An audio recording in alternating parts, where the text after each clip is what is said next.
Welcome back to the channel. It's me, Jodi Anne, medium witch tarot reader. I've got your cards for February. This is February 2026. Now, if this finds you at any other time, then this wisdom is meant for you at the time you found it. That's the intention I'm putting into this recording. I want you to get the best wisdom for you. I want you to read for the collective today around some of the astrology themes that are coming up this February. We have Saturn moving around. Please check how that affects your actual chart. This year, a lot of the outer planets are moving and they haven't moved in a while. So I want you to check how that's going to affect your chart. We have a lot going on in the February astrology. We have our first set of eclipses in 2026. We're going to get one mid-February. It's happening in Aquarius and it's a solar eclipse. There'll be another lunar eclipse later on. So I want you to think about where Aquarius lands for you, how that energy lands for you, what that means for you. And this is going to highlight those energies. It's going to bring things up for you. We just had some movement of Mars and Pluto. Mars and Pluto have been dancing back and forth. So themes that have been reoccurring in the past year have just surfaced again for us at the tail end of January. Then we're going to move into the eclipse and then a Mercury retrograde and then another eclipse. Remember, eclipses happen in pairs. So we have this solar one in Aquarius, and then we're going to have a lunar one at the beginning of March. In between that is a Mercury retrograde. So lots of energy bouncing all over February. So let's get you some tarot wisdom to get you through this month. Okay, I'm going to shuffle. I'm using one of my favorite decks today. It is the Legacy of the Divine Tarot by one of my favorite tarot artists, Hiro Manchetti. And oh, your first card just flew out. What did we get? Look at that. The Two of Coins. Okay, so immediately the wisdom I want to give to you about this month and this whole eclipse season that's coming up is I want you to think about the duality of things. Everything that's coming up for you that's bugging you externally, there is a piece for you internally. Does that make sense to you, please? So everything that's coming up for you, there's an as above, so below to it. There's an interior piece to everything that is grating on your nerves and driving you crazy. So I want you, whatever is going on, to look for that deeper connection to it. This is how we're going to get through things, my loves. This is how we're going to do the big healings. By knowing that there's another side to that coin. There's another piece to this.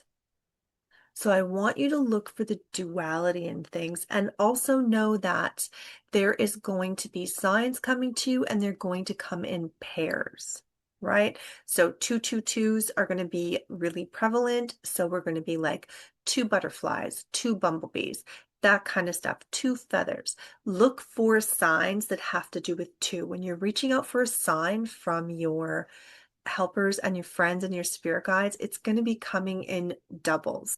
Yeah. And now I'm just going to cut the cards and give you 3 more. I want to focus on what's going on this season. We're going to pull, I feel like 3 cards, and I want to pull 1 for the eclipse, okay? And then 1 for the Mercury retrograde. And then 1 for, we're actually going to sneak over into the March area. So we're going to go solar eclipse, Mercury retrograde, lunar eclipse. Okay. So solar eclipse in Aquarius. See that? The 5 of coins, echoing that this is deep work we're doing. The 5 of coins is always about that feeling of scarcity that comes up. That's how I read this, right? 5s are tumultuous. Fives mean there's going to be a big shakeup, a big change. And we're talking about eclipse energy, and we're also in this age of Aquarius, right? This is happening in a very, very powerful air sign that is all about shaking things. Aquarius is the revolutionary, the thinker. Aquarian energy is innovative. It's new tech. It's expansive, right? And you see this card that is highlighting this idea of poverty and scarcity. So what we need to do is when we are feeling that feeling of being trapped, of being confronted with harsh realities, which is happening all over right now, all you have to do is pick up your phone and scroll, and there are harsh realities. We want to remember that the wisdom of the solar eclipse is about new, breaking down the old, innovating, expanding, collective conscious. We are all seeing things right now that are shocking. We're all seeing the death throes of the patriarchy, as I like to think about it. This old system isn't working. That's the darkness we're seeing, is the old system failing. It's time for innovation. And that's on the macro. So let's bring that into our life. So when things come up in your life, when things come up close to home in our inner life, we want to remember we need innovation. We can't keep using our old ideals. They are bringing us into this position of scarcity. And when we're seeing the negative, the empty cup, not the full cup, it needs to be shaken out. And this solar eclipse is going to bring things to light like that. One of the magics for me about eclipses, and I do have a couple podcasts, if you go into the archive, that break this down and how to see how they land for you personally. We're meant to use and work with this energy. They're a natural phenomenon, right? It's darkness in the daytime. So you're able to see things that you couldn't usually see because of this magical illumination that's happening. You're getting to see inside the shadow. The shadow is lit, so you can see inside it. And that's when we can do that healing. That's when we can bring the innovation. That's when we can bring the expansion of that whole like age of Aquarius. Think about the 70s and that idea of a whole new way of thinking, a whole new way of being. That's what we want to harness and bring to whatever problem the solar eclipse highlights for us. And again, my love, if you found this recording and it's not February and this eclipse isn't happening, this wisdom still applies. This issue that's coming up for you is coming up so that you can innovate and shift. The Mercury Retrograde, that's what the next card's about. Let's see what it is. Sun card. I love that we have a sun card because we're really talking about those solar cycles and these eclipse cycles this month. In the tarot, the sun card is always about blessings. It brings warmth to everything. It brings life. It brings flow. It brings openness. And I love how in this deck it's so cool for the topic we're on and how we're talking about eclipses, because it's got all those planetary alignments and we've got our person there all in awe, learning from the beauty and the majesticness of the natural world. So even though things feel really upheavaled and tumultuous, especially in this Mercury retrograde, I feel like it's full of frustration. I feel like it's full of roadblocks. You're being blocked on purpose.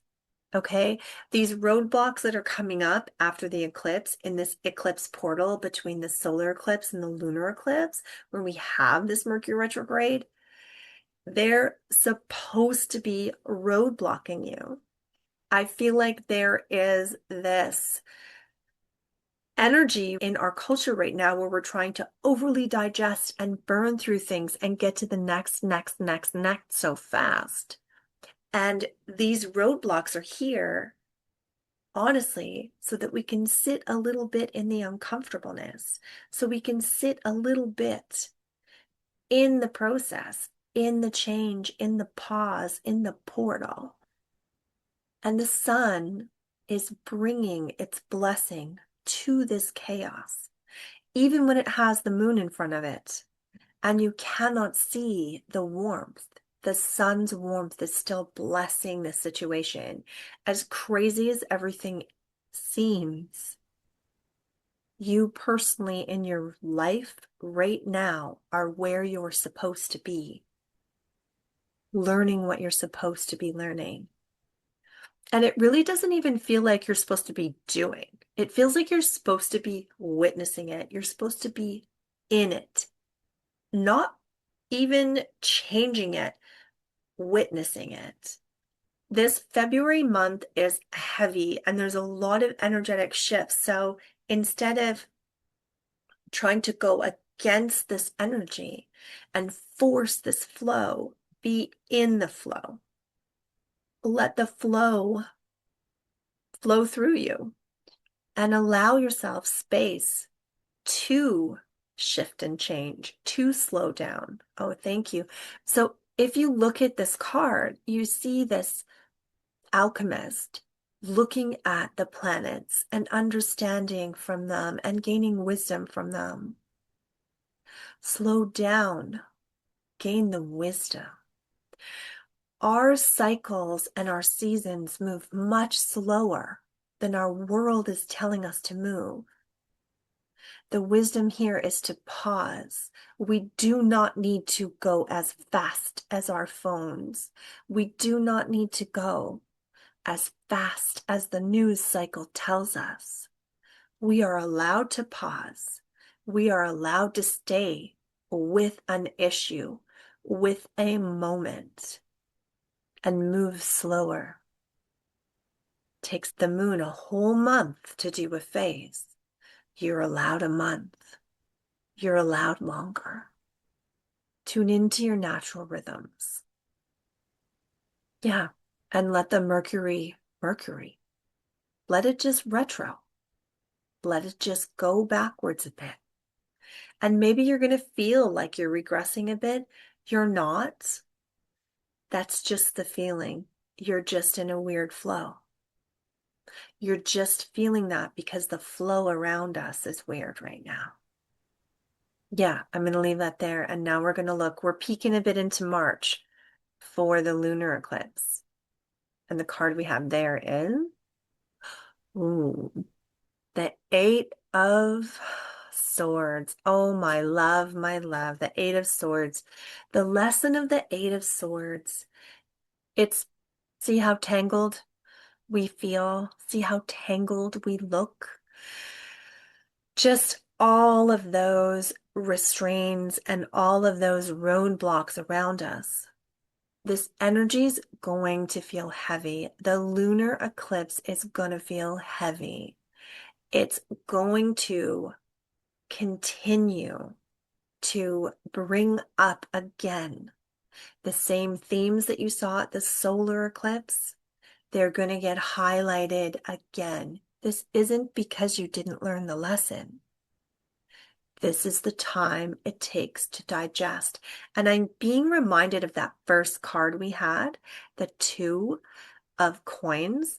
And I feel like this lunar eclipse is going to be like the echo of the solar eclipse. It's going to be the duality. It's going to be that deeper level. It's going to be that other side. And one of the things we're going to have to learn is how to not be stuck in the web. How to know that we have the power to get through it. We're going to have to really believe in our own empowerment. We can't let our self-doubt or our sadness or our heavy emotions stop us from understanding our own growth. Does that make sense to you? I really love that big planet behind her in this card. I love that huge presence. So no matter what you're feeling, no matter how heavy the feels are, you are supported. It's not gonna feel like it. Our feeling space through this portal, this eclipse portal, is going to be bigger and heavier than our reality, right? That's that whole Eight of Swords thing. Eight of Swords, the swords themselves, this air suit of the tarot is all about how our mind is our hardest thing to master.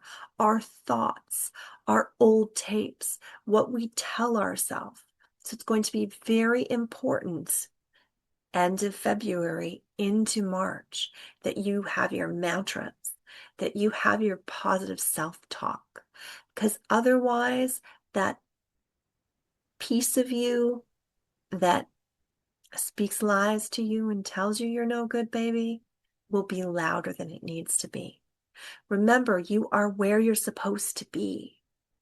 These roadblocks aren't because you're not doing the work. These roadblocks are just what our energy is doing.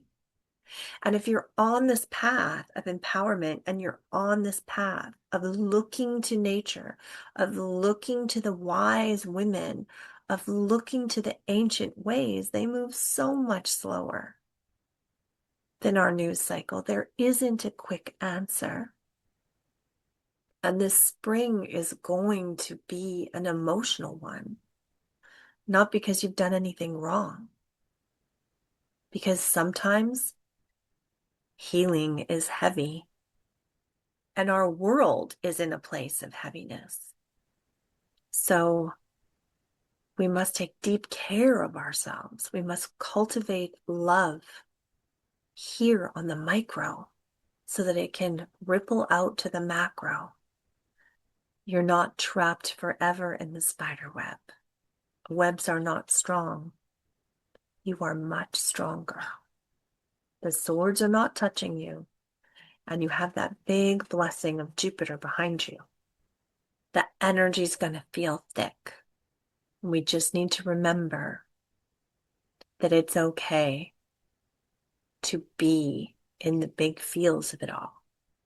This lunar eclipse is in the sign of Virgo. So that's an earth sign. So we're also shifting from that really air energy, that expansive, innovative energy of Aquarius into that Virgo energy, that deep, earthy energy that's all about structure and organization. So even the way the energy shifts is going to make us feel trapped, right? Because from that big, expansive, super energetic solar eclipse to this grounded, earthy energy that brings us into our bodies and brings us into our world, right? So lots of self-care. The body's going to feel that energy shift between those two eclipses. So you're not actually trapped. You're just in a heavier, thicker energy. Earth is more solid than air. So it might feel bogged down, but I don't want you to think that that means you're doing anything wrong. Just be in the energy. Let it be. And pay attention to your body in that earth energy, right? Where are you feeling stagnant energy? Do you need to stretch? Do you have aches and pains? Do you need more water? Do you need more rest? Really tune into that at the end of the month and into the first week of March, because there's so much that you have been asked to sit in the flow of, and then there's like a regrounding through the lunar eclipse. The themes of the eclipses are going to continue to work in your energy for the next like 3 months or so, right? So really keep going back to that idea of grounding. Grounding is going to be really important. Slow down. We don't need to move as fast as the frenzied news cycle. Tune into your rhythm. Get in tune with what your body's asking for, what your energy system needs. Sink into it. Learn from the wisdom of the cycles. Yeah, that's the blessing of the Sun card through all of this, to learn. about your own personal cycle. Yeah, I hope that all comes together for you. I hope that made sense. The two eclipses in that Mercury retrograde, and some of the challenges and some of the blessings it's going to bring. I'm Jodi Anne. I am a psychic and a medium. I have this YouTube channel. I have my podcast, The Witching Half Hour or So. I do personal readings and have workshops. Please check out the website. And if you have listened this far, you might as well hit the like button because you're still here. Okay, see you next time.